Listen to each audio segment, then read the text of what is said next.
So, have you ever been listening to a podcast and thought, oh my God, I totally want to make a podcast? Well, the good news is you can, and you can do so using Anchor. It is totally free, which is awesome. You can record using your computer or your phone, so you can really record and edit anywhere you want, which is rad. You also get distribution through Anchor. That means that you don't have to spend your time putting your podcast on Spotify or Apple Podcast. It does it for you, which is really cool. Last but not least, you can also make money from your podcast because they match you up with sponsors, which is awesome. So go download the free Anchor app or go to Anchor FM to get started. And happy podcasting.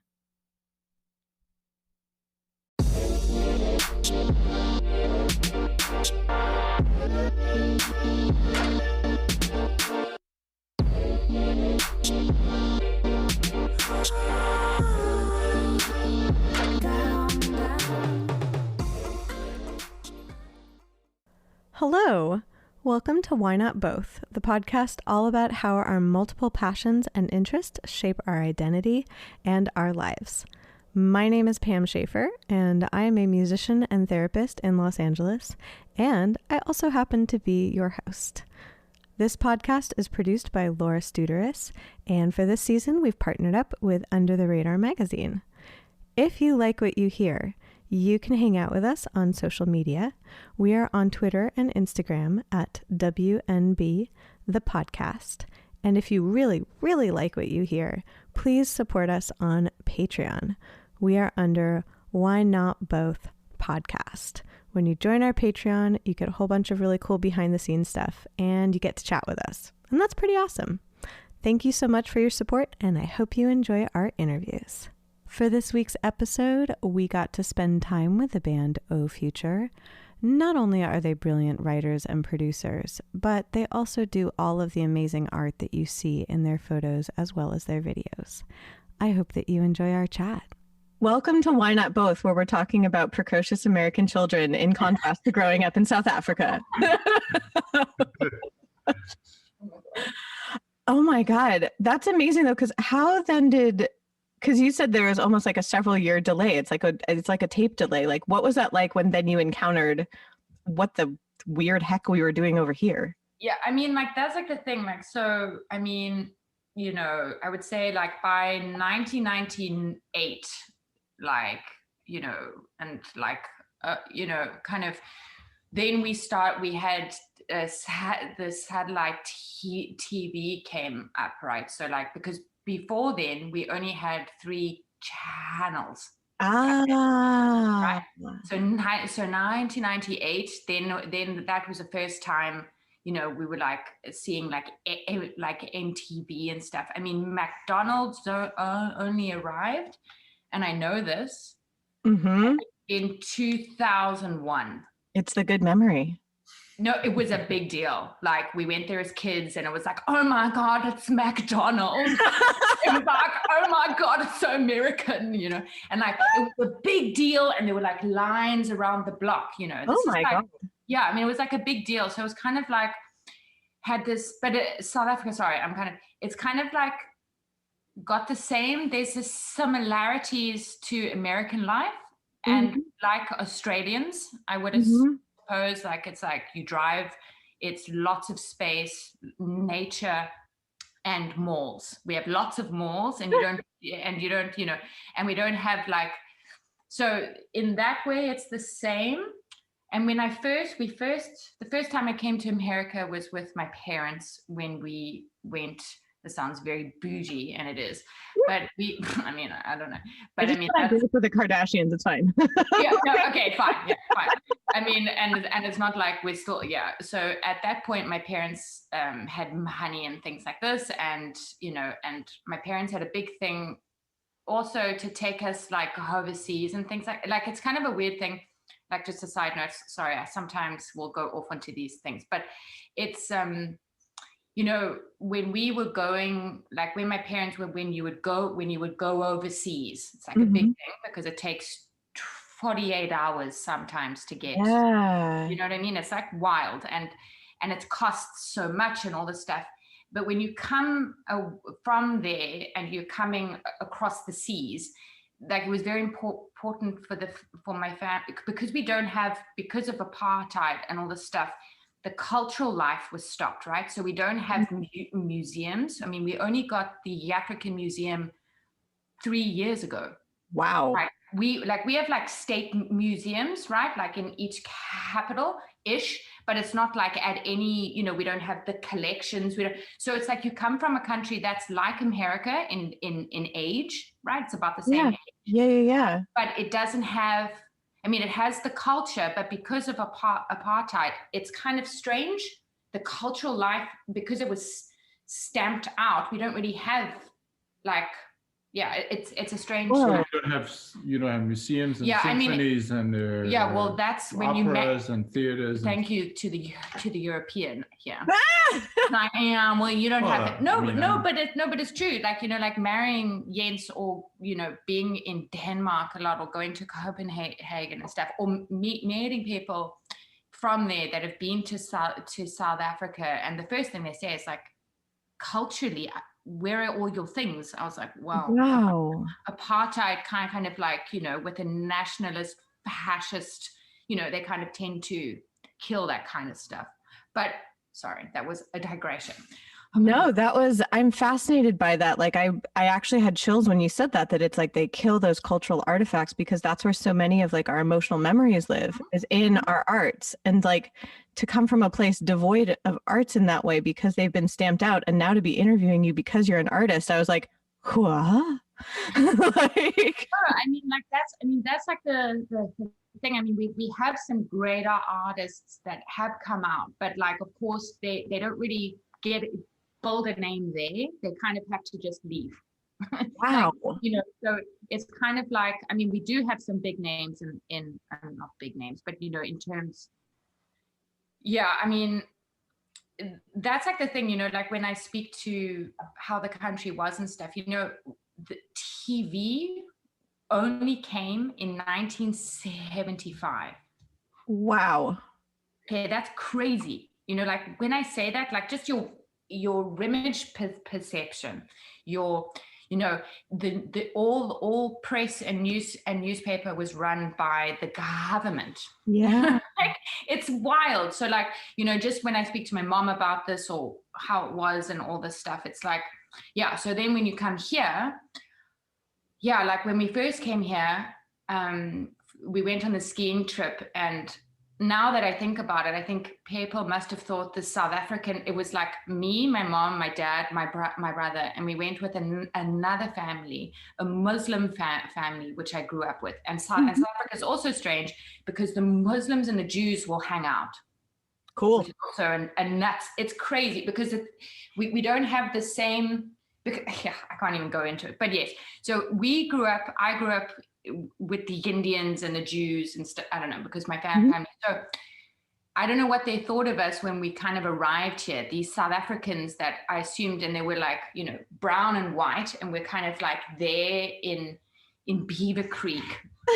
And I just remember being like, what must they think of these, like, you know what I mean? Like, because the perception, and you know, it was so strange. Like the questions you always get if you're from South Africa, or you're traveling, the large majority of people will say stuff like this, and it's kind of a joke, but they'll kind of be like, oh, so they'll ask you, so where are you from? You say South Africa, and they'll go, I have a friend in Kenya. No, I'm not joking. Oh my and my parents, and I remember being kids, right? And my parents' eyes would just like rotate in the back of their heads, and they would just be like, well, Africa, you know, is not one country. It's just a whole continent, isn't it? So you must have a friend, you know, because it's like, you know, and it's kind of like this. But yeah, I mean, when I first came, oh no. Yeah, I mean, it's just like I was intimidated. I think like, okay, and I'll end this and I'll let like Jens talk, because I'm getting all like cross-wired with myself. But like I think there's a, and I think, so there was one thing when I came as a kid, but then when I came here for school, for conservatory and things like this, I remember having this thing that my accent, I sounded like a brown mushroom in texture, and an American sound. Yeah, it was kind of like pushy and like weirdly, I don't know. And then like I'd be around Americans and I'd just be like, wow, you guys seem so smooth. It's just like smoothly talking and confident. And then the other impression, the other thing, I was in New York and I remember I was in a store and I said, oh, fuck I said, oh, fuck me. And someone said, like a person just who didn't know me, of course, just in the shop, some guy, and he kind of turned around and he's like, don't talk about yourself like that. And I was like, yes. What? And the third thing is that my gaydar went off. Like I couldn't tell who was gay and who was straight. Who was and who was not. Yeah. And that was very much in New York less, but in LA, I had a huge thing. I was meeting men and I was like, oh no, he's gay. And they were like, no, he's not gay. Nope. What? And it was all because of the sound. And the South African men, because I swear to it, like it's like because the patriarchy is like very strong in the third world, right? So the voices are like nice and here. So, you know, if you're going to meet a man, he's like really, really talking masculine. Yes, he has to lower his voice. But here it's like, it's not, because it's like less. Anyway. That's fascinating. Like all of those perceptions, I'm curious how the two of you intersected. Yes, well, Jens can now talk. Oh yeah, so I can. This happened, I guess, around probably 10 years ago. Yeah. And so I'm older than her, and I came to New York first to study music, and then I moved back because I was already in a conservatory in Copenhagen playing saxophone. Oh wow. But when I came to New York, I realized that I didn't want to play jazz. I felt like I realized that it was like a museum, like playing jazz is fantastic, but it's, like there's nothing really new going on, and like people can contradict that, but I still believe that's true, largely. But so I was like, okay, so I moved back and did 10 years in Copenhagen of record labels and doing all sorts of stuff with some different people. And then I came back to New York. In the 2000s? Yeah, and then 10 years, a little more than, I don't know. And then I was like moving back and forth, and and then eventually I decided to stay in New York and get an apartment. Mm-hmm. I did, and right after I did that, I met Katherine. Ta-da! And then she was like, yeah, great, but I'm moving to LA. Like, right now. So, so it was like, okay, but, and then she did some Shakespeare in New York City. She actually stayed a little bit longer, but then I had to go here, LA, and I was like, okay, I'll just go with her then. When you actually find love and have that kind of relationship where you're like, wow, this is very special and I've never tried this before, then you kind of have to go, there's no choice. You gotta hop in. And I mean, he was very smooth with like the whole thing. I mean, because there's like an age gap or whatever, but like, he said to me, and this is like one of the best lines, I feel like, this is like my PSA to men.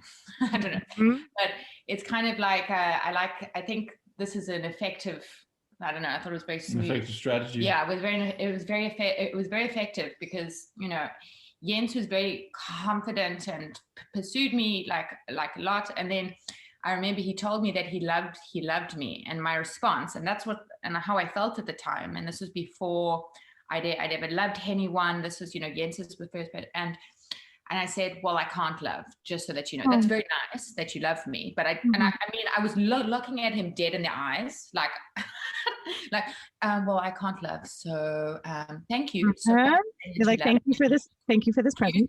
Yeah, like, excuse me. And he didn't even blink. I mean, Jens has these big blue eyes. So he's like, he didn't even blink, just like stared me in the face. And he says, well, don't worry, you will. And I was like, oh, damn. It would just kind of like, I think there's some kind of thing where, yeah, and then shortly after that, then I was able to kind of like relax into, right? Yes. So I'm just saying that's a very effective, you know, yeah, it was good.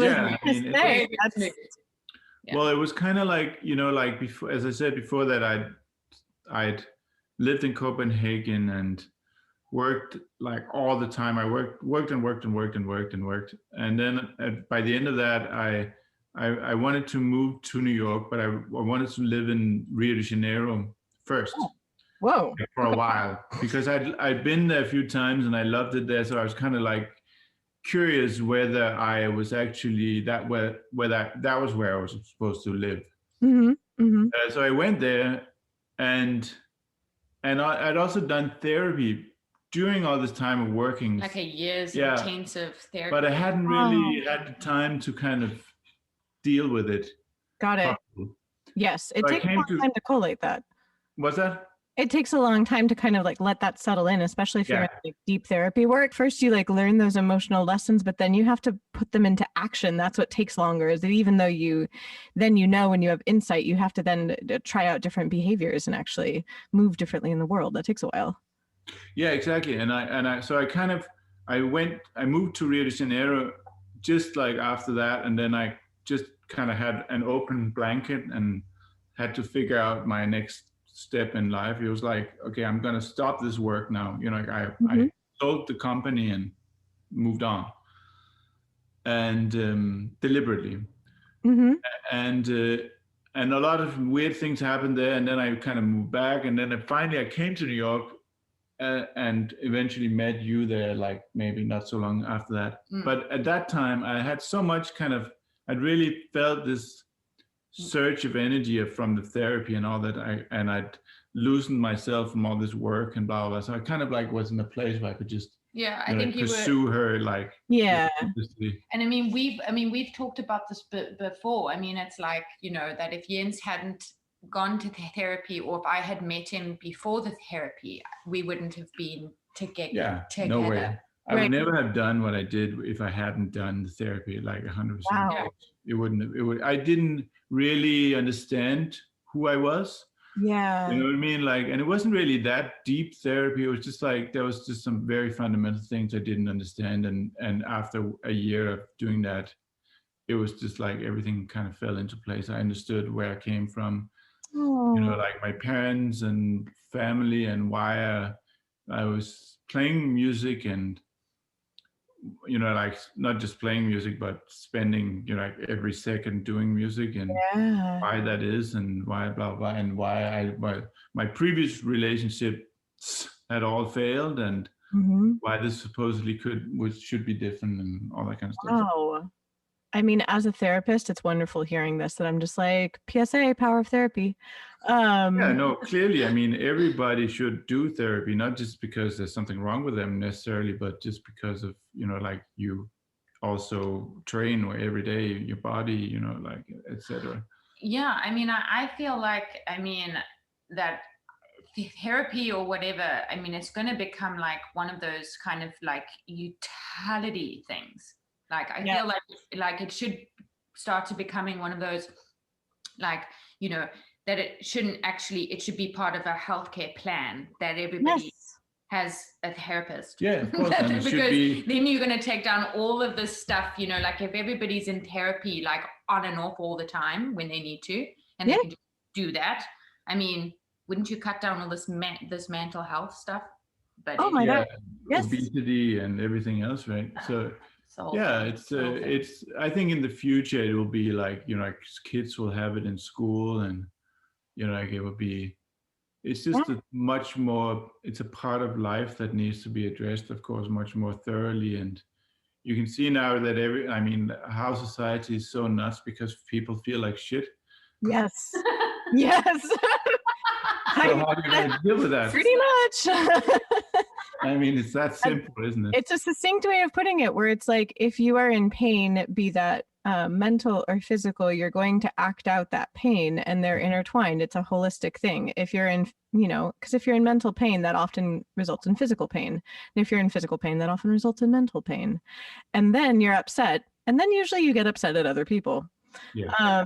And it just kind of, it snowballs from there. And knowing that it's like, there are ways to avert this. Like right now, like it's been very interesting being a therapist during this time. I say with like the most dramatic understatement. I just realized. Yeah, I can imagine. Yes. But it has illuminated to me, like even during this time, like I expanded my own practice by 5 therapists on my team to handle like the people coming in.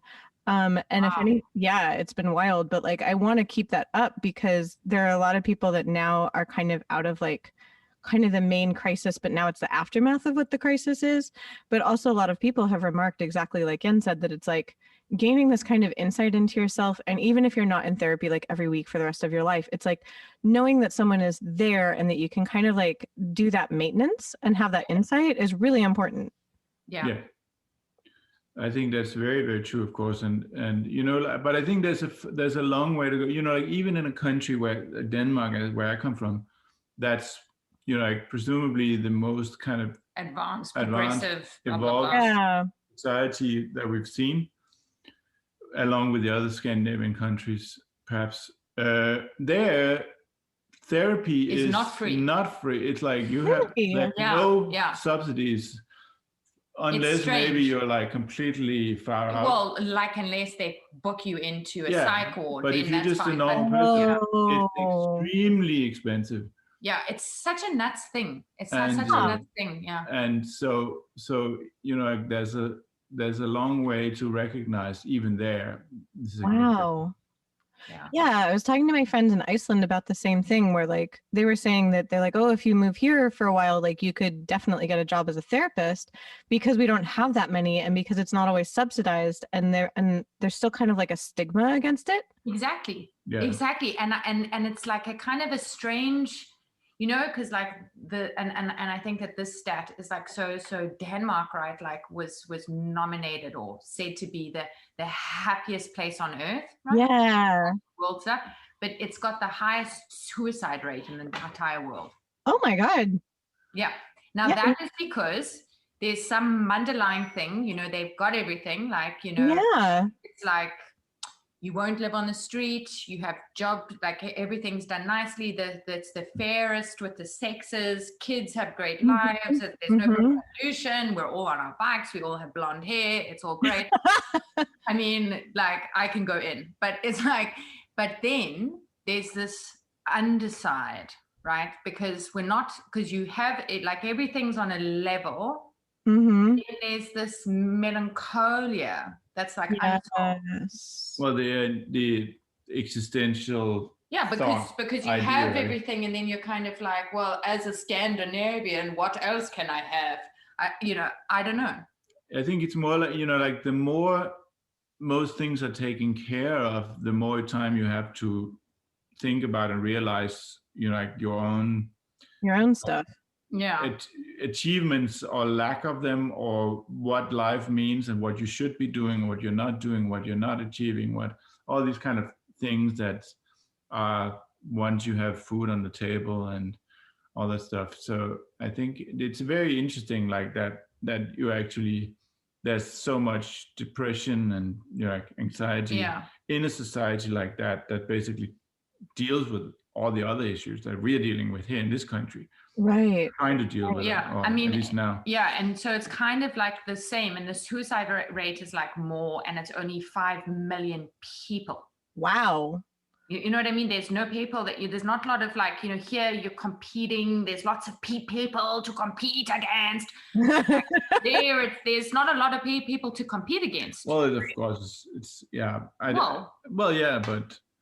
I mean, it is a small country, but it's the same. But Sweden has a population. It's like 5 times the size. No. Less. No, more, but not like, I think they're 9 million or something. Okay. Yeah, but they're less densely populated, I think, because of the No, they're way less. Like we're like We don't have mountains and huge forests. It's like flat. They on don't. it. It's like completely flat. We have just, like it's much more dense with people everywhere. So yeah, you're right about that. But what you're saying speaks to people then needing meaning, because once you have like your needs fulfilled, like your basic needs, then it becomes like the next level of actualization is like, well, what's the meaning of being here? And that can be very distressing if you find that like you don't know what your meaning is. Whereas if you're scrambling to get like food on the table, you're going to be more focused on like you're in fight or flight mode, you're freaked out, but you're like, okay, I just need to get food. Whereas like, and so you're not going to have that existential dread. Whereas then once you have those things, then you actually have time to settle in and be like, why am I here? Oh, yes. Dude. And that's exactly how, and that's at least my theory or our theory on why it is like that in Denmark. Yeah. It's interesting to see it when once you come from there and then you live in a different country and then you look at it with a different perspective, of course, and you see things that people there don't see normally, right? Like once you're in it. Yeah, I mean, like you can even broaden out the mental health kind of thing, in terms of like, I mean, I'm jumping a little bit off of Scandinavia, but it's kind of the same kind of thing. So it's like, America has a problem with, mass shootings and people with this mental health, and then they go and they shoot and stuff because of the despair and the isolation, blah, blah, blah. Now, in South Africa, we come from a violent society, right? There's lots of crime. My mom's been attacked. My best friend's mom's been shot. My granny was attacked. Like, this is like, and I've had it very lightly. So it's not like, it's the highest crime rate in the world, the highest murder rate in the world, just as a step. But we don't have mass shootings. It's not a thing we have. This ain't a thing that you're worried that somebody's going to come into a shop and start to shoot up a mall. We've never had that. Now, from a country, right, with all this racial stuff, all the stuff we had to come through, all the violence, and it's almost 50% that live in poverty, which is less than the American scale. But we don't have people, it's a strange quirk, right? Because Americans, so you've got all the guns here, but you don't have the violent crime rate, like the murder rate, because you've got like a developed world. There's something else that's going on, right? But that's the existential despair. Yeah. But there's an existential despair in, like this was a very interesting thing that my mom said to me. This is so South African, I don't even know. So she's like, so this one time, this guy, and she only phoned me like 4 days after this. Like my mom and my brother only told me 4 days once this, like that a guy that my mom like woke up. So my mom runs and she's a runner. So she was up at like 4 a.m. and she kind of like went out of her bedroom into the kitchen, and she opens the doors to let the dogs out. We have lots of dogs and cats, and she kind of came back, and as she came back into her room, as she describes it, she said, just how my mom says it, she's like, and then I walked back and I was in my gown, and then this man loomed out of the darkness. Oh my God. And I was like, what? And he kind of came out of her closet with a machete. Oh my God. Yeah. No, this is just like, and then she said, and you know what I did? I just stood my ground and screamed at him. And I was like, Mom, that's so weird. Just imagine this like 70-year-old lady in her gown, and she's very slim, she's very small, and she's like got this blonde bob, and she just like screams at your face. She's like holds the ground and she's like, ah! That'd be legitimately terrifying. I would. The guy kind of got such a shock that like he left, right? Yeah.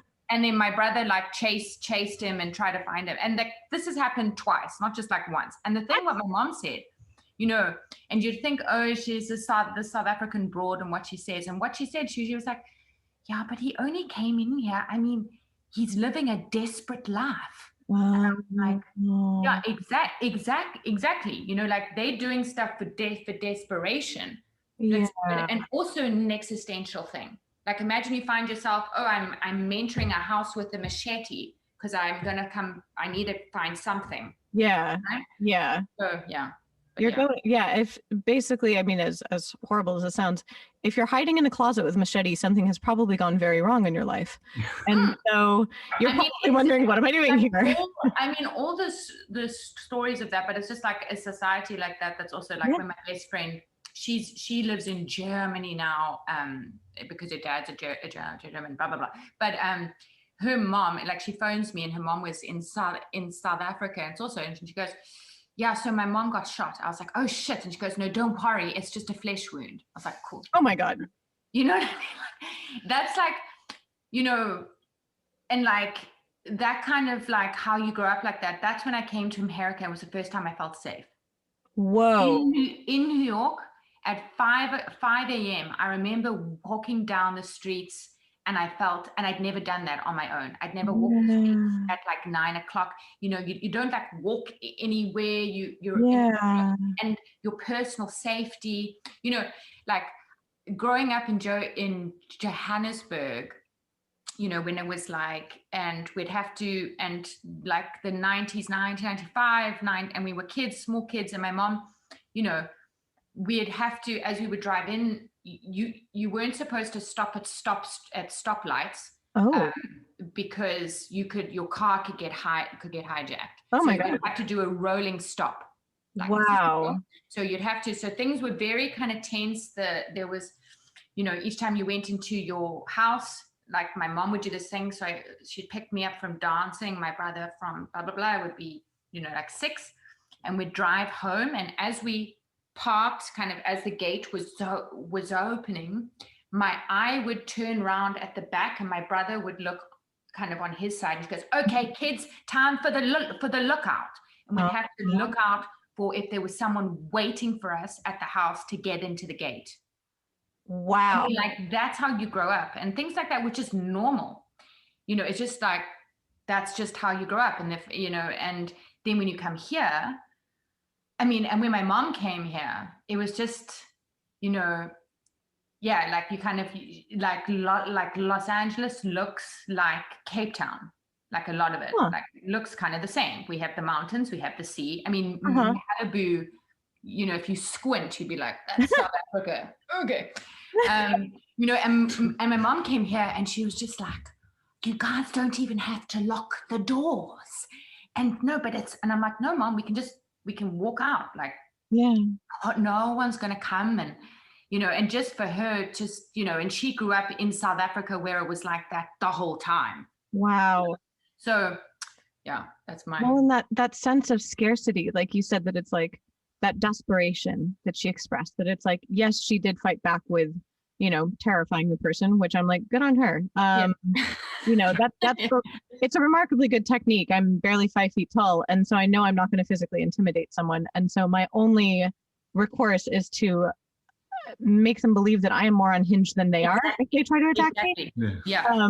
And so, yeah, it works surprisingly well. But like, but in the way you're describing this, like that, it pinged in my brain also what you were talking about before, like kind of like not having art and music and culture and expression. It's like, not only do you have like scarcity and division, but there's nowhere to express anything in a way, and there's nowhere to share in that. And that, to me, I'm just like, like I mean, obviously I feel for your mom, because walking in and seeing someone loom out of your closet with a machete is terrifying. But I also feel bad for Machete Man, because I'm like, exactly. I'm like, what's that person's story? Where I'm just like, what's happening culturally where you don't have anything to hold on to in a way? Yeah, I mean, it's the South African kind of like, like the question, like how, I think like the society is like, you know, it's been 25 years post apartheid, right? Mm-hmm. And like, you know, it's amazing that we came through it. We're one of the only countries that could, like, you know, we didn't have a civil war. Mm-hmm. We have, you know, things are functioning, but yeah, it's a question about how the society is going to continue. Yeah. This is like like the pandemic, we did well. We didn't, you know, we took it seriously, but now, yeah, the society is also, I mean, it's at a breaking point. It's been at the last 3-4 years because economically. Well, the problem really there is squished. fundamentally that since apartheid ended, they haven't really been able to address the poverty and all that. Yeah, so there's you know, like, at corruption, least more poor people now, and you know, like, it hasn't really changed in that sense. So there's a lot of anger and obviously frustration, and so the whole thing is very, very, very, very fragile. And of course, it's like it's a one-party state. Mm-hmm. Yeah.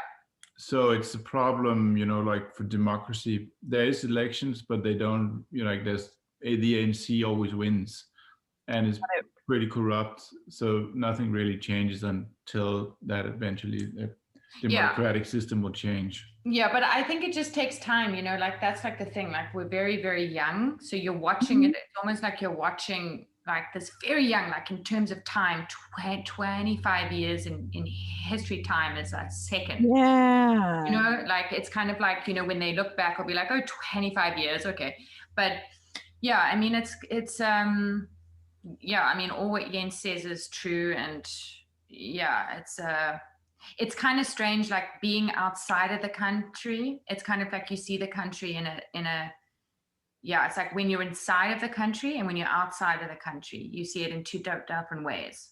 Yeah, it's But I want to actually say something else about not that necessarily, but just one kind of vision on this or something. You know, like, you know, that the American cultural export has kind of been very, you know, like heavy on most countries in the world, like since I don't know how many 50, 80 years, like everything from jazz to, you know, like hip hop and rock and Levi's and blah blah.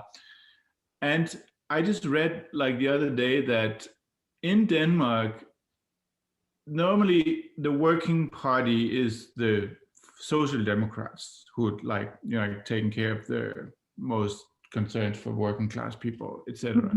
Now they actually, like, there's another party, like the far right party in Denmark. This is Denmark, like the most liberal society in the world. Yeah, but your far right is far right just because it deals with the immigration. It's not with healthcare and all that stuff. They are now trailing the Social Democrats by like a few points. So this whole what's happening here with the Republican Party and the whole thing with Trump and populism is also being exported. Yeah. So all the stuff we're seeing here is actually is moving and going around like that, because people pay attention to this, and then they see all this, like how to deal with media and being all on TV and blah blah, and it's just going there like with a rapid speed. It's insane to watch. Well, and especially now when, like, it's very strange to think about that in some ways, like, action was paused for almost a year, but media was obviously not. And so in a way, like, we were trapped either consuming or creating media for a year. Oh my God. I never thought about it in that way. Like we're in place just creating the media. Wow. Yeah. That's amazing. Yeah.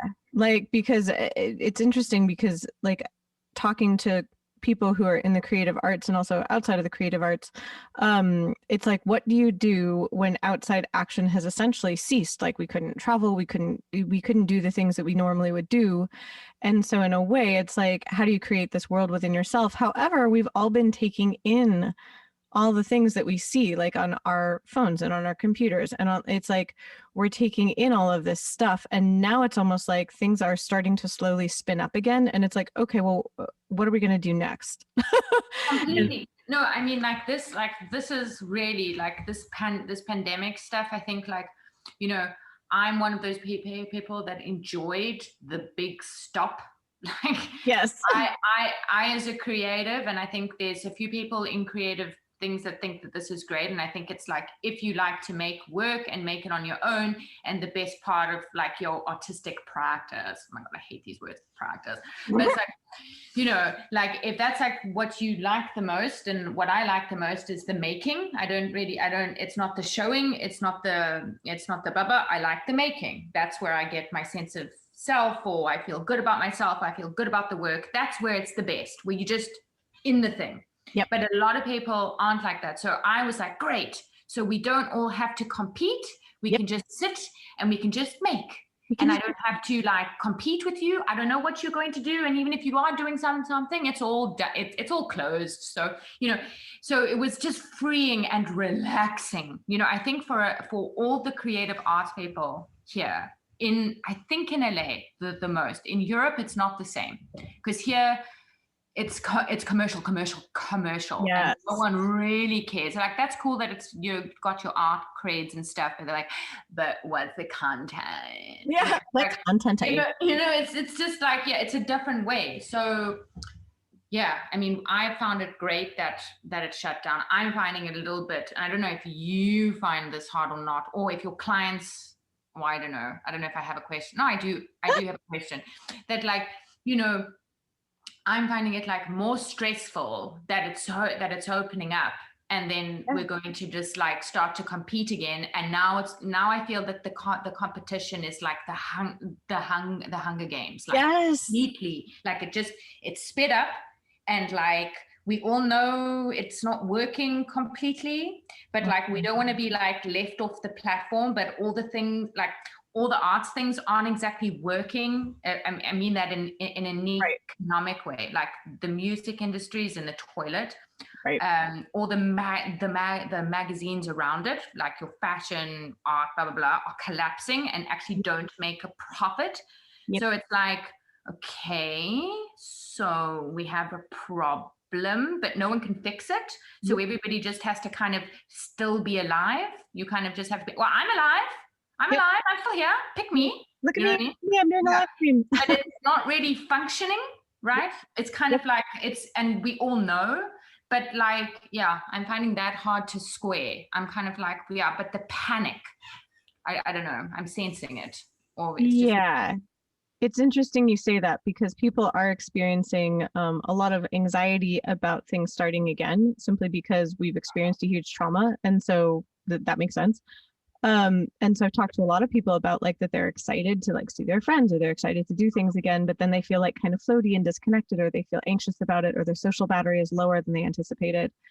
And so like all of that's really normal because of what we just went through. And so no one's doing well. Whenever someone's like, oh my God, like my friends are going to think like I've totally lost it. I was like, no, we're all unwell. It's okay. So good for me to hear. Oh my God, that's so good. Yeah, I'm like, yeah. Go on. No, because that's a fear. I mean, like there's one thing that I've never been a social, like I'm always like, but like it's gone even like more deep. And I think that, yeah, there's like some kind of thing, I don't know, like I'm sensing a change in how people, like somebody said to us, and I think that this is a very profound, scary, cool, and terrible thing all at once. That like the new cool economy, and is how happy you are. And I was like, And then showing that to everyone, that like there's this new kind of thing where like I'm happy where I am, and I'm happy. And that is a thing that everybody is trying to run after now. To like you know what I mean? Like there's some kind of a statusization of like happiness, but like not like in a blog influencer way, but more kind of like, do you understand what I mean? Like, yeah, it's kind of like what popped in my head was like, I'm content and happy with being medium okay. Yes. And it's like no, I'm like on fire about this thing, but because it's statusized as well, because it's become like an image. Like you'll see like how everybody will post these things about like my anxiety. Yes. And I'm like, "Hi guys, I'm gonna post about this. Like, it's vulnerable." I'm like, "It's not, because you've been told that this is how you juice your social platform." All right. It's like all these things, and then it's kind of like, okay, but I'm waiting for somebody, instead of being like my anxiety, being like my suicidal ideation. That's like a little bit more extreme. Like, Yep. Yeah, I kind of have a thing with it. It's become kind of like, it's kind of like, guys, I'm sharing my vulnerableness, but it's not.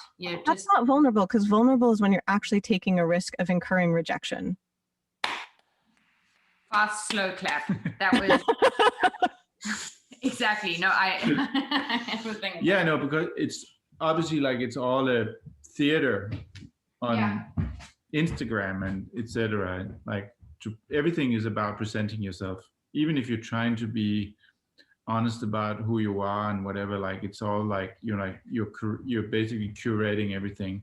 Yeah. And this is normal, like for bands and brands, but now it's also for everybody. Like every single person is doing that, curating their own life in the public sphere. Yeah. And of course, that's a huge change from just a few years ago when no one did that. And it's very strange, because now we get to, in a way, experiment with what it's like to interact with our real selves again, because for the last year or so, at least in LA, we've been interacting with everyone's like, it's almost like their little chimeras that they've created. It's like their little personas that are online. And that's what we've been interacting with. I was talking to someone last night that he's gone out to dinner 3 times this week, because I guess his friends are in town. He was working on a commercial mix. He's an engineer. And so for the most part, he actually works alone, and he's been working from home. And it was funny, because I was like, "Oh, I haven't heard from you that much this week. Like, you've been very social." And he's like, "Yeah." And he just didn't even know what to say about it. I was like, "How do you feel?" And he's like, "I think I feel good." He's like, I'm not sure. But he remarked on something interesting, which was prior to the pandemic, he would distract himself sometimes from his work by being sociable. And during the pandemic, he realized that was a problem, that he was like, "Oh, I'm actually sometimes escaping from the things that I actually need to do or want to do. But sometimes I worry that I'm not going to do them well, or I don't want to focus. And so I go out and do something else instead." And he's like, "I didn't have that option." And he's like, "Now I kind of have that option again." And he's like, "I realized how tantalizing it is." And he's like, "I don't want to do that though." He's like, "I feel like I learned something really important during this, and I don't want to engage in that behavior anymore." And I said, "It's all readjustment." I was just like, "We're learning how to do things differently. I totally get it." I was just like, "Just keep an eye on it and remember what you learned." And it's strange, because we're learning how to take who we were in the pandemic, merge it with who we were before, and come up with a new person that we can. So true. Yeah. Oh I'm having a freak out about what you said on that. No, it's so true. No, because it's kind of been said, the glow up, and all these things, who's going to come. I think there's an anxiety as well. So you created this simulacra, this avatar, your famous kind of construction of yourself. And then, and I've spoken to social media people before about it. I mean, also the rise in people videoing themselves versus a still picture, trying to prove, right, that you you're trying to prove, well, I look just as good in it's not a fake. Yeah. They're all these things, right? So when you're meeting, this whole thing about I feel like there's this unsaid thing, and maybe it's just me, I don't know, that we all kind of are going, well, who's going to come out of this the best? Mm-hmm. Who actually took all this time to actually be smart about it? Who's made the right choices? Who's lost the 20 pounds? I think the pressure to come out of it, solved. I've solved myself. I had a year and I've solved it. And it's so strange, because I'm like, did you come out of this alive? Yeah, exactly. Great. Yeah. You did it. Did you survive a global pandemic during like the potential collapse of society on the planet? Great. Like, you're here. No, but that's so true, but it gets lost, right? Because it gets lost because it's like, you know, we all kind of, we just consume all these images that we don't even know, that have no relation to us. And then we have our normal lives. And then you see, you're completely right. I mean, it was a potent time for creation. Like you said, like you could just go within, because the two of you like just went within and created stuff, and we're like, cool. Like but I'm a very specific and intense and binary individual. Like in practical reality, our lives didn't really change that much. It was more the things around us that did, because we basically worked from home, made art and music together before. Yeah. And Catherine is extremely introverted. Yeah, well, and so in that sense, it was actually in some way easy for us, and I didn't I felt bad for everybody else who's gonna lose their jobs, etc. For us, it was probably easier than most people, and we have a job where we can just sit down and do it ourselves. We don't have to.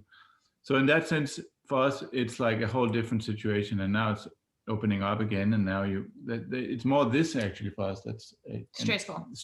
I mean, I think it's like that Hunger Games thing. I think people in the creative arts as well, because things have been closed right now, there's like a log jam. Yes. So everybody had stuff that fell apart or didn't work. Like we were supposed to go to South by Southwest, right? Like that. Yeah. Now that was a small thing that didn't work out for us. Now there's lots of other people that had all of those things. Their book shows, blah blah blah, it didn't work, or they were in galleries and all the stuff. So now it starts to open up, and I think because of all the supply, there's just too much. That it is like this thing where everybody's fighting to be seen in this digital sea. I feel like and I think there's everyone around us that I think is in this, right? I would say has this kind of anxiety about it. Or I would feel, I think there's not to be too dark about it. I mean, it's kind of like a despair that has no emotions attached to it, because it's like, it sounds almost like an anxiety that doesn't have like a root. It's just kind of free floating, just looking at things. Exactly. And I think that because we all kind of like that thing, what I was saying to you, it's like, we all know that it's like, that it's not working properly. Because and like, as we can see, like our systems are having a tough time on all ends. I mean, we're having a tough time with democracy. So, like there's fascist stuff. There's all these like ideas. There's space, and we're all kind of feeling a little bit like, because it's not, I feel like the people in arts and stuff, we have to sit all day and kind of think about like new, exciting, creative things that people, like when you're trying to like think conceptually like that. I think there's like a lot of you're trying to find like a place where like you can see these systems functioning. Well, and also you spoke to something that I found really interesting, which is that people have produced things during that time. I related to that very much, and that I produced an album during this time, but chose not to share it last year because I was like, I don't feel like this is the time for people to be listening or trying to seek out new music. But now there's this like, there's going to be this outpouring of new music, and you're included in that. And I was like, I guess to both of you, like, how does it feel to be letting some of that go? Does it feel like it's getting lost in things? Does it feel like you're connecting with people? Because that's one of the joys of making things, is to share them with other people.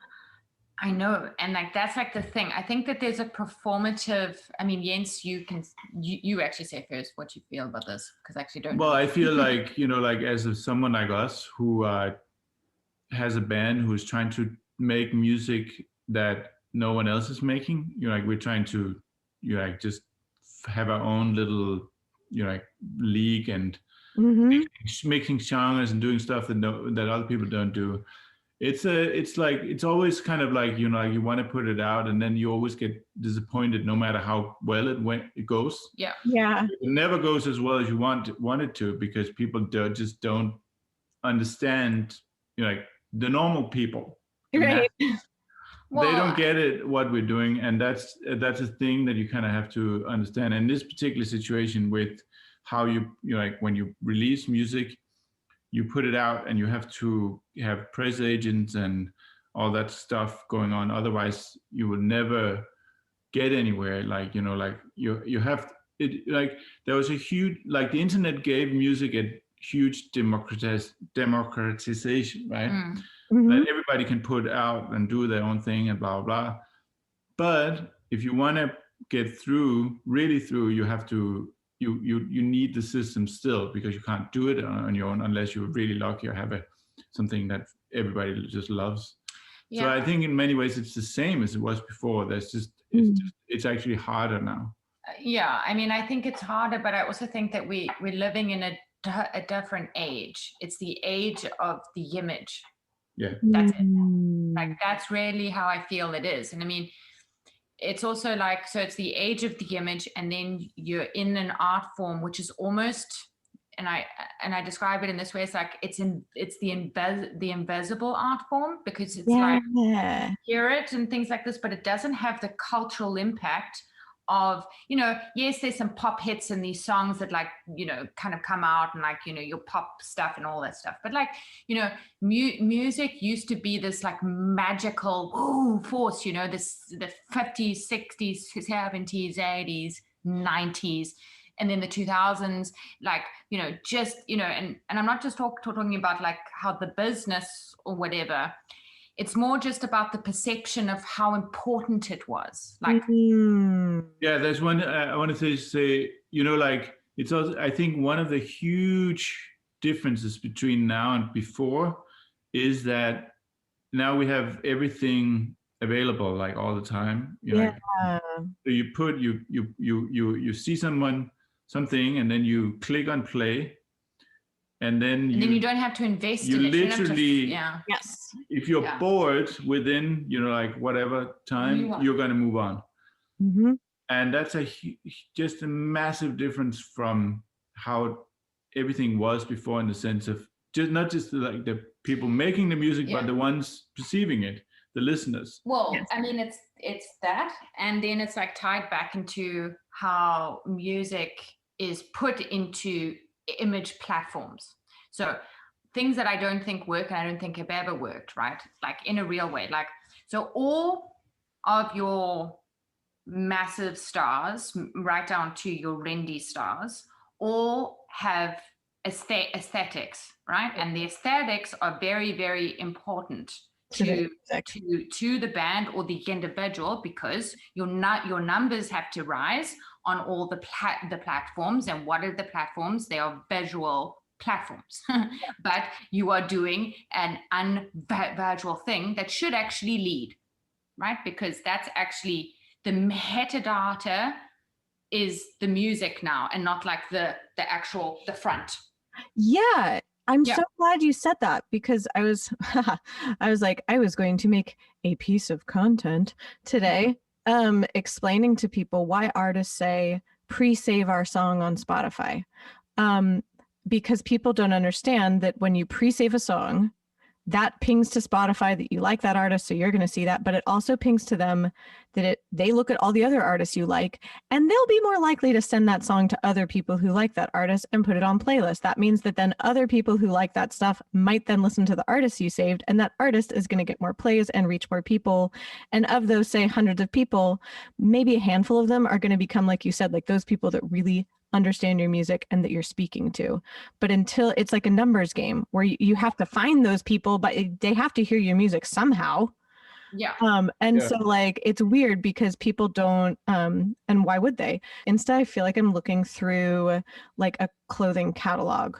Yeah. No, I mean, that's, Like, no, I mean, look, I mean, I know this like in a direct way, you know, like I know that it doesn't matter what I post on Instagram. Okay. Now I can post the bit, like I can be being like, look, this is us in Lady Gun. This is us in blah, blah, blah. You know, I can really, if I put and this is not a boastful thing about my face. This is about like every girl. If you post a selfie on that grid, it will get 300% more likes than anything else I do. Yep. Which really gets me. Okay, because it's like, you know, we're told all the time, right? Don't, you know, girls and their anxiety and what they look like and blah, blah, blah. And then, but they mustn't and da, da, da. And I'm like, okay, but we're still living in this world where your face is a weapon for society. Like it's, you know, so I get annoyed on that. And then I also, and TikTok's great and things like this. I mean, I like look at it and it terrifies me. And then I'm just kind of like, yeah. And then I love to look at it and there's some really great things that I think are smart and they're using it in these like cool ways. And it's, I also like the funny aspects, but again, it's all the image. Yeah. You know. And one more thing about that also, you know, we've kind of lumped everything together. Yeah. Scrolling on the internet. Yeah, it's all kind of this content. There you see some little tweet, you know, like 3 lines of text, and then you see a picture. Tweets, memes, the image, and then you see you see music. So you on each particular thing you're spending a few seconds or whatever, like how long. But actually going from that to, oh, now I'm just going to listen to this 5-minute song or this 25-minute album or whatever. Like, you just don't do that. You like you get used to the quickest consumption. Yes. And I think that also is difficult to get out of for people to regain the patience of whatever it's something that's long. Yeah, that patience is a skill. You have to practice it. Yeah. Exactly. And then one more thing I'll say about the image. This is a thing that, that I kind of feel that since, right, so all these musicians, bands, art stuff and everything. So the image is the front facing thing. And it's almost like I would say 65 to 75, depending, and that percentage can go up, of what's important, right? In the branding thing. Okay, so if that's the case, then if artists aren't making their own aesthetics, then we have a problem. Right. So if you're hiring, okay, because it used to be back in the day, right? So if you're a band or whatever, then you get a band photographer, he'd take some real film stills, you'd get this guy who shot this guy and that guy, and then he shoots you. Okay, great. And then it would maybe be seen in like Rolling Stone and all of this stuff pre-internet. Then the internet comes about, blah, blah, blah. And now we're at this point where, you know, all the software is open there. Everybody is doing all kinds of aesthetics like online all the time, blah, blah, blah. And everybody can find anything, research anything, learn, blah, blah, blah. And the image and what you look like or how you present yourself and how you're doing this whole construction is like half of what the art is. But then these people that are very, very big are only making about like 10%, right? Of like the real, what they're presenting. Yeah.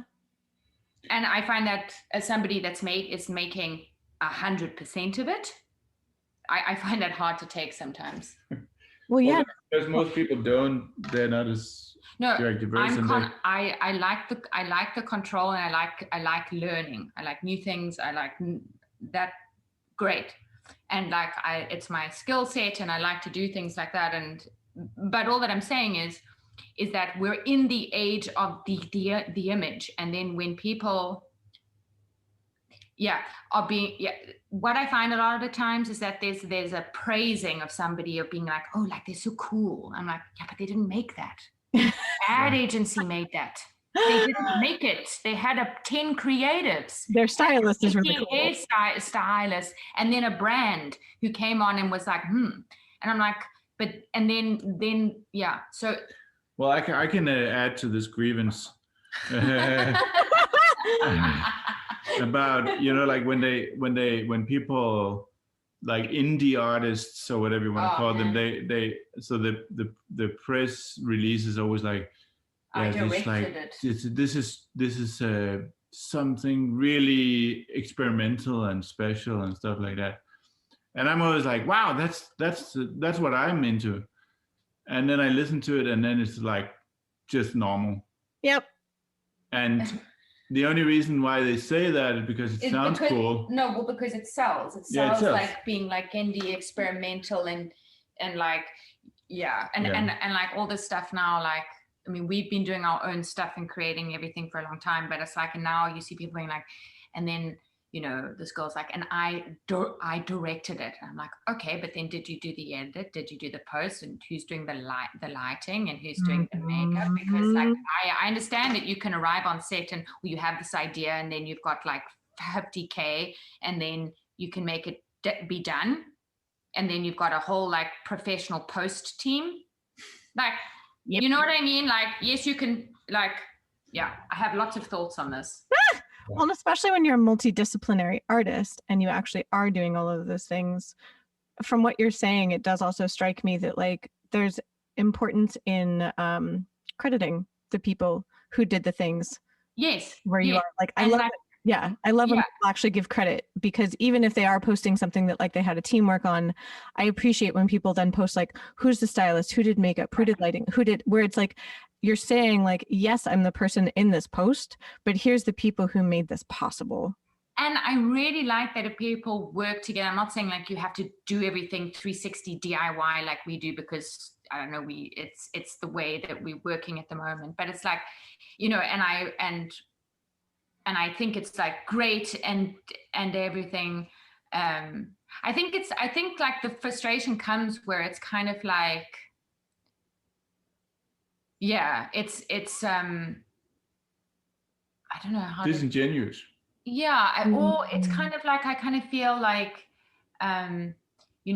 like a lot of, like I think the thing for me is I've experienced, and because I sometimes will have to be like, okay, this is done all by me. Yeah. And people won't believe me. Of course. Yeah, that's true. People believe against us. No. I've had it in real life. I've had it in real life with friends of ours that like, we were in Copenhagen, and I was showing something I made or something, and then somebody went, no, but who did this? I was like, no, I did it. Me. And then they're like, you mean you made all of this? Yes. How many times? I mean, I'm saying this on my Instagram every time. I'm saying it to press. I don't know how many times we've tried to say it. And the frustration for me is like, no, there is no one on set. There's no makeup artist. There's no one doing the VFX in post. There's no one doing the post stuff. There's no one correcting me. There's no grips. There's no nothing. There is nothing but myself.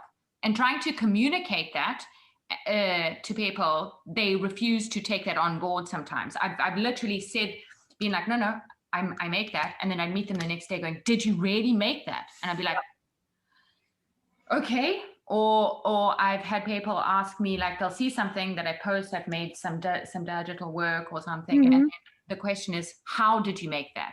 And my response is, with my imagination. Sorcery. So I think it comes from that, where it's like, like people say that they kind of, I'm a creative and I'm making all this stuff, but like, I'm actually making all the things. Well, and some of that speaks to, that's why I was curious if people did that to Jens too, because some of that speaks to some of the misogyny that we encounter as female artists, where people are just like, did you make all of that? Are you sure? Exactly. I think that's very true as well, that it's a gender issue as well. Especially, you know what I found, like it's the music thing, sure, because it's all like, what synth are you going to use, man? I mean, there's a whole joke about that, like synths, and like men being all into like, let me flex my synth thing. Yes. I know with you, and you're like, I don't care about a synth, okay?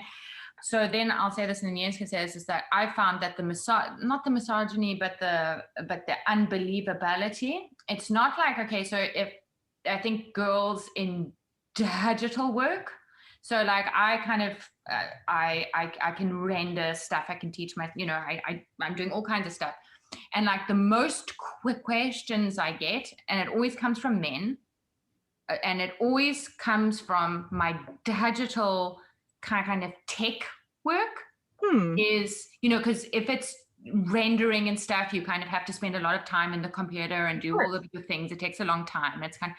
And it always comes from men.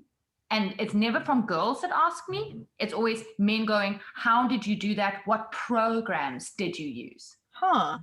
And you're like, how strange. I'm using the ones that you use. Right. And then I'm always kind of like, and then you tell, and I've spoken, and I found that that's a real thing. Like it has to do with the more tech the art looks, like the more that it looks like it was made in a computer, the more they don't believe that you've done it as a girl. Yeah, which is so strange. There's a documentary that just came out about how a lot of electronic music actually was pioneered by women. Well, that doesn't surprise me. Yeah, that's fascinating. Yeah. There's a lot of, like in the arts, to be a successful artist, you need a lot of kind of self-belief and like egotistical maniac energy. Yeah. Like big dick energy. Yeah, no, you need to pretend that you're a conceptual male artist from 1985. Like walks in the room, it's just like, I need my latte. You basically need to convince people that you are the second coming of everything. And I have seen, just like male creatives, and also when you meet them at dinners and all kinds of places, and just like kind of, there's not a second guessing, it's just like, and I'm like, wow, like Jens will sometimes say to me, like, you need to like be more like a man here. And I, you've said that. Yeah, no, I mean, we know, quite a lot of artists and some, very successful ones. And a lot of times those who make it big are just the most crazy, egotistical, like idiots. They're also great, like loving and clever and intelligent and beautiful people, but a lot of times they're also really self-obsessed and think they're the best, and that's like the kind of thing that you need. A machismo. Yeah, but I was to fool the world. Yes, but I wasn't brought up with that. Like I was brought up to have a machismo was like gauche and like a little bit. Yeah, and I'm wondering how to channel. It's almost channeling that sense of like egotism, but in a non-toxic way, because you do need to, in some ways, convince people that your art is good so that they will pay attention to it. Yeah. And so it's like convincing them of that, but not becoming egotistical in a destructive way where either you, like you said, like you want to stay like kind and connected to other people. And like, I love that, like the part of my brain that goes here, I'm just like, I wonder how to summon that selectively. But seriously, I mean, like that's like a skill. I mean, like women need to be taught that, I think women are taught that now more, and like everybody's talking about like, my girl boss. I mean, that's like so weird, but like, I mean, I just was like told not, it's much more attractive not to be this way. And for the most part, that's kind of true. If you're around men, men aren't exactly, like if I suddenly turned around and was like swinging my big dick around at the dinner and being like, I piss gold. And I think the sky is black and red. Eat me, bitch. Like, it wouldn't, because like that's essentially what it wouldn't work out. It wouldn't work out. You would have no friends. You'd have no career. So for women, it's like you're supposed to be all like, I'm self-assured and shit, but it always has to be couched in a different way than it is with men. Yeah, it's that trope of like the woman that didn't know that she was so beautiful and pointed it out in my script. Like what? Oh my gosh! Oh my gosh! Oh my gosh! But it's also, I mean, I that's all true, I think. But also, I would say, just personally speaking, I kind of had to change myself to be more egotistical. Yeah. To kind of like to realize what it takes to be an artist. Like I spent like a lot of times in my youth producing other people's records and like doing stuff for other people. And then at a point, as I said before about the Rio and whole that I kind of changed from that to I wanted to be my own artist. And to make that transition, I had to realize kind of like I am special. Like I had to tell myself, no, you can do something no one else on this earth can do. And you have to stand up with that. And I didn't realize it, like I had to, like you kind of sometimes I don't really feel too good to be like out in the public and bragging about myself, but there's just no way out of it. I think that this town taught you that as well. Yeah, coming here. It took you like a while, and also, you saying all that stuff, as a man and like this machismo, you see these kind of guys here from CAA, and everybody's like, and the thing that's different that Jens has is that he's very self-assured, but he doesn't have this thing where he feels he needs to let everyone else know that he's self-assured. And I'm always like, yeah, but that's what everybody wants. They like, you have that inside thing that like, you're like, no, I'm fine inside. And that, but like, you don't machismo, like a lot of, we've talked about often that's showing off. It's almost like how you said, where you gave room for her to actually love you, where it's like, you're like, no, we're cool. Like, it'll happen. Yeah, but then I see a lot of these machismo men, or you'll go to a Hollywood like big party, and you'll see like, these kind of like these people on the make, and they're in the jeans with the shoes, and I've got a whole thing, but and everybody's like and it'll happen to you a few times where you're at like a party like that, or a few, or even when it's more relaxed and everybody's kind of, like it took me and Jens kind of a while to learn how it's actually done here. Like it's not a good idea to tell anyone if things aren't going well. First off, that's just in Denmark, like if somebody says, how are you? It's not weird to be like, I have just been through a depression the last 6 months. I don't feel good now, and then they'll just go in. Yep. And it's kind of like, and they'll never, and it's also seen not too cool to kind of be like, it's going great. Right. It's kind of, it's the inverse, where it's here, you could be dying in your bed and you would be like, I'm doing great. I'm great. I'm doing so great. I'm so great. I've learned so many things. Just like, I'm great. And it's really a thing here. And I think that also causes a thing when you come out of the pandemic, like you're being told, okay, yeah, you can tell about like your anxiety and like my anxiety and I'm blah, blah, blah. But you can't really be too real, because if you're a little bit too real, then it becomes like, there's an intimacy thing.